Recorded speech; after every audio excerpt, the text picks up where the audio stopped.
Olá, pessoal! Estamos aqui hoje mais uma vez para refletirmos juntos a nossa liturgia do dia, tá certo? E nessa quinta-feira as leituras falam pra gente que o nosso verdadeiro templo é Cristo, no qual Deus se torna totalmente presente, do qual podemos todos nos aproximar. Então, como discípulos e discípulas do Reino dos Céus, que nós possamos dispor dos tesouros da Eucaristia e dos demais sacramentos. Então, a primeira leitura está em Êxodo, capítulo 40, versículo 16 a 21, depois o versículo 34 a 38. Êxodo, capítulo 40, versículo 16 a 21, depois o versículo 34 a 38. Naqueles dias, Moisés fez tudo o que o Senhor lhe havia ordenado.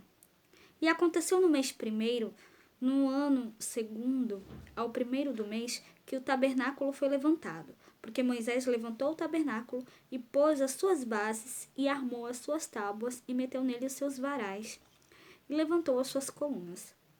E estendeu a tenda sobre o tabernáculo e pôs a coberta da tenda sobre ela, em cima, como o Senhor ordenara a Moisés. E tomou o testemunho e pô-lo na arca e meteu os varais à arca. E pôs o propiciatório sobre a arca em cima, e levou a arca ao tabernáculo, e pendurou o véu da cobertura, e cobriu a arca do testemunho, como o Senhor ordenara a Moisés.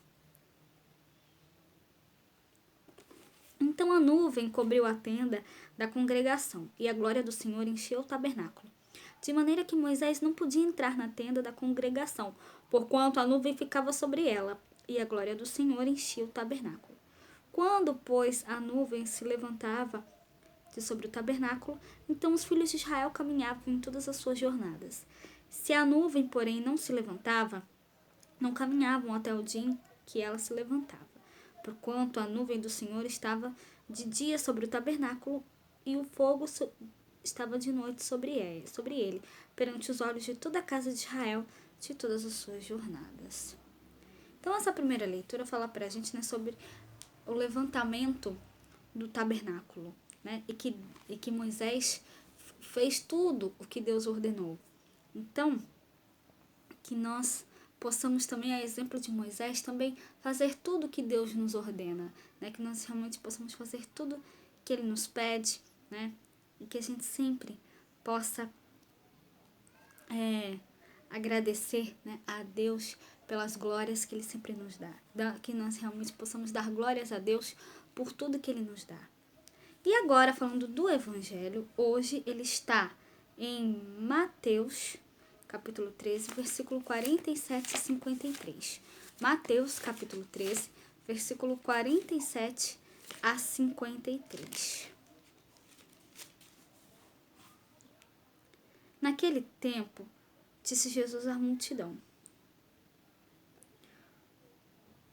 igualmente o reino dos céus é semelhante a uma rede lançada ao mar, e que apanha toda qualidade de peixes, e estando cheia, a puxam para a praia, e assentando-se apanham para os cestos os bons. Os ruins, porém, lançam fora.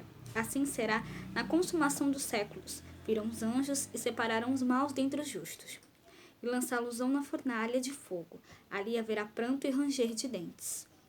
E disse-lhe Jesus: entendes todas estas coisas? Disseram-lhe eles: sim, Senhor. E ele disse-lhes: por isso todo escriba instruído acerca do reino dos céus é semelhante a um pai de família, que tira do seu tesouro coisas novas e velhas. E aconteceu que Jesus, concluindo estas parábolas, se retirou dali. Então, no evangelho de hoje, a parábola da rede que apanha todo tipo de peixes é uma advertência séria. Deus é paciente. Cabe a cada um decidir ser discípulo fiel de Jesus e comprometido com o reino dos céus. É prudente fazer da própria vida uma constante doação a serviço do próximo. Aos discípulos instruídos sobre o reino dos céus, Jesus convida a serem sábios, não desprezar o passado, o Antigo Testamento, mas em cima do passado construir o presente, a nova comunidade de Cristo, a Igreja. Um lembrete para os cristãos de hoje. Não podemos ignorar 2000 anos de história do cristianismo. Afinal, a igreja atual se consolida e se fortalece sobre as bases assentadas ao longo dos séculos e em toda parte, à custa da multidão de testemunhas fiéis a Jesus Cristo, dentre elas uma fileira incontável de mártires, tá certo? Então, era isso que eu tinha para falar para vocês hoje. Muito obrigada a todos por curtirem, por comentarem. Aqueles que só assistem mesmo também agradeço. Espero que vocês tenham gostado dessa reflexão de hoje. Espero encontrá-los todos aqui amanhã, sexta-feira, se Deus quiser, para continuarmos refletindo cada vez mais as leituras da Sagrada Escritura. Então, muito obrigada a todos e até a próxima, se Deus quiser.